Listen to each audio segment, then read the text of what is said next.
Hey gang, Greg Odell here. Today I want to talk about mallets and how they work in a syncopated drumming line section or corps, whatever you like to call your band. First off, we got some tenor mallets. You can look at these. These are the Long Beach Junior Concert Band issue tenor mallets. And then we have the bass drum mallets here. Again, Long Beach Junior Concert Band issue tenor mallets. And I'll show you what you need to do to make mallets work for your group. First of all, if you're a mallet drummer, you're going to want gloves. And I really like these gloves. These are pretty popular. These Hardy, you get them at Harbor Freight for about $10.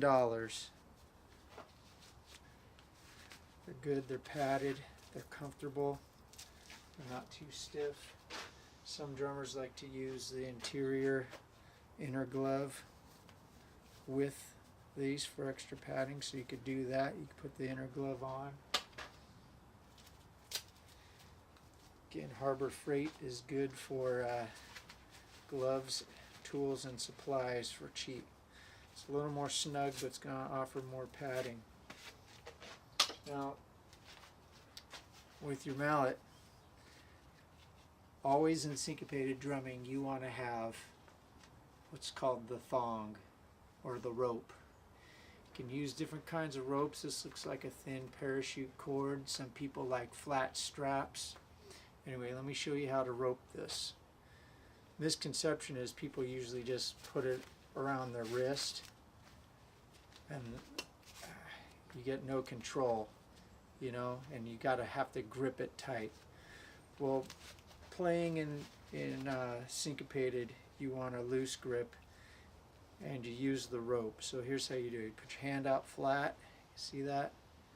Put the rope between your two middle fingers. Then around, so it's like that. See that? Pull it tight. It comes around the back of your hand to your palm, so you're holding it like this. And there's not a tight grip. You don't want to grip it tight. You want a loose grip using your pinky and your ring finger to kind of guide. And it's simply, you use the rope as the leverage. So it's just an extension of your body. It's a loose grip, barely holding on, using this and your thumb to kind of guide into the drum. So it bounces off, you throw into the drum, it bounces off the head, and you catch it back in your hand. Alright, so that's the tenor. Bass, you can see these ones have strap. Some people like the strap because it lays flat in their fingers. Other people like cord. But what you do for the bass, put your hand like here, over the thumb, then around the back of your hand, and that's your rope. That's how you rope the bass mallet. And the same thing. Open-handed throw, and let the rope do the work. Let the rope hang it on. It's not a tight grip, it's an open grip using your fingers to help guide, your thumb and your two fingers to help guide into the drum. You throw, bah, boom. You can get a little style in there if you want. Also, what ropes are good for is if you want to do a showpiece, you can do a spin. There's all kinds of different spins. I'm not very good at it, but there's that. Back to the tenor mallet. Remember, open hand between your two fingers like that. Then around, pull tight, out like that. And then you got some, you know, again, throws like that. And you got spins you can do. Some of the concert band guys are really good at that.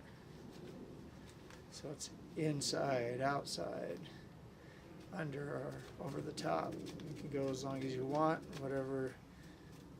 Downside, down the back. There you go. Alright, now I'm going to talk about the different kinds of mallets and what you can do to get these or make your own. Alright, so let's talk about types of mallets. These right here, the Ludwig L2331 acrylite Scotch beaters. These are probably the first drum mallets the guys were using, my guess. They still make these. They're about between 40 and 50 bucks a pair on Amazon or Guitar Center or one of those places you can find online. So let's check it out. What these have, the thong, they're a lightweight leather thong. They have a grip and a pretty nice soft felt beater, which has just been looks just kind of like a bend on the aluminum, but they're hollow, so they're lightweight. If you give any torque on these, you know, they're gonna bend or snap. They're gonna break. They're not solid aluminum. Anyway, let's get a measurement on these. So from the bottom of the felt to the bottom of the handle is 10 inches. The felt looks to be about 1 1/4. So let's compare them to the concert band mallets. You have a fatter felt on the concert band mallet, and the concert band mallet looks just a little shorter, this being 9 inch, so it's a 1 inch shorter on the concert band mallet, but it has a 2 inch beater.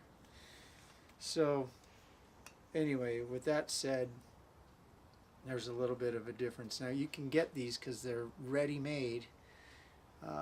You could possibly fill the inside with something solid, make them stronger if you wanted. These right here, concert band mallets, we can have those made for you, but these things are $100 a piece, not to mention another 20 for the felts. So you're looking at $120 for a pair of these. $40 to $50 for a pair of these on the internet. Let's look at the bass drum beater. So the bass drum beater is a little bit longer. You can tell. See? A couple inches longer. So what are we going to do? Let's see. This is 11.5. This is 11.5, and the beater is bigger. Look at the diameter on the beater. I think we're talking a 2 inch. Yeah, we're talking a 2 inch diameter on here. And about a 1 7/8 diameter on there. Both of them are 2 inches tall. This one is made with a couple different layers. We have full piece beaters available. Alright, so now if you're still stuck and you don't have money, like I get it, you know, musicians don't have money, but you want to play and you want to play good. I'm going to show you a way to make mallets out of an old pair of drumsticks and some felts. Okay, and right now I'm going to show you what you need to do that. They made their own mallets for many years out of the high schools, just simply kids did not have the access to machine shop custom made mallets.